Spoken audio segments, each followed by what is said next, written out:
Rene Descartes published the Discourse on the Method in 1637.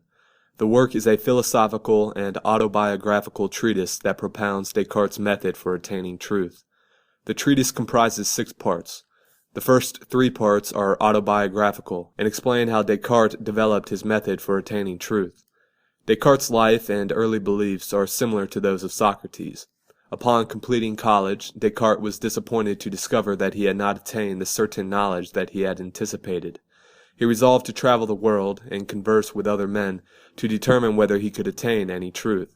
Like Socrates, however, his travels and conversations did not satisfy his desire for knowledge. All were as ignorant of the truth as he was. Descartes refused to be discouraged, however, and decided to develop a method by which he might acquire wisdom. His method comprises 4 rules. 1. Do not accept anything as true unless definitively proved. 2. Divide a problem into the greatest number of parts to render it easier to solve. 3. Begin with the simplest subjects and then progress to ever more complex subjects. And 4. Thoroughly review the divisions of subjects and progress made in the application of the method. Just as one requires alternate living arrangements when one is demolishing and rebuilding a home, Descartes realizes that he requires a set of principles by which he can live while he discards his previously held opinions and builds the foundation and structure of certain truth. Accordingly, Descartes decides to adhere to 3 provisional laws. 1. Obey the laws and customs of one's country. 2. Be firm and resolute in one's actions. That is, when one has adopted an opinion, behave as if that opinion is certain until disproved.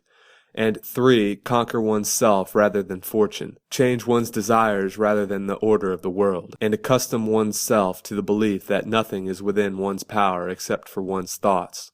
This 3rd maxim is the principal tenet of Stoic philosophy. Descartes beautifully praises the ancient Stoic philosophers, stating that some of the philosophers achieved a happiness which their gods might have envied. In Part 4, Descartes presents the fundamental truth that he discovered when he applied his method.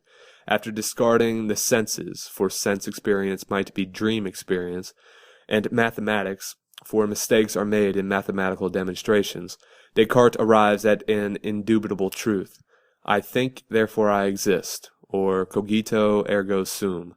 He cannot doubt that he exists because doubting necessarily implies his existence. Furthermore, the I is the soul, not the body. Descartes demonstrates this by asserting that he can imagine the mind/soul without the body. Descartes also provides proofs of God's existence, but the proofs are weak and clearly not given with the same enthusiasm and confidence of Descartes' cogito ergo sum postulate. For example, he asserts that God exists because he has an idea of a perfect mind greater than his own. He can only possess such an idea if such a perfect mind exists. This is similar to Plato's forms. According to Plato, we have knowledge of equality because we were acquainted with the notion in a divine realm, not because we perceived equality in the physical realm. Perfect equality does not exist in the physical realm. In my opinion, both Descartes' and Plato's arguments fail. To use Plato's equality argument as an example, if one compared 2 sticks that differed in size, and then 2 more sticks that differed in a smaller amount, one could extrapolate the notion of equality from the observation of ever less inequality. Parts 5 and 6 are relatively uninteresting. In Part 5, Descartes discusses the motion of the human heart. In Part 6, Descartes states that he will not publish his discoveries about nature because he fears condemnation and punishment from the Catholic Church. The Church had recently confined Galileo to imprisonment within his own house because of his heliocentric theory of the solar system, a theory that Descartes secretly held too. It was both comical and depressing to read Descartes' attempt to defend against punishment by the Church for his ideas. He writes of how the universe might have formed without the intervention of God, but is quick to affirm his belief that the universe was created as reported in Genesis.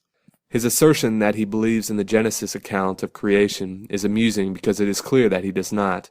On the other hand, it's depressing because it demonstrates the severe limitations imposed by the Church on free thinking.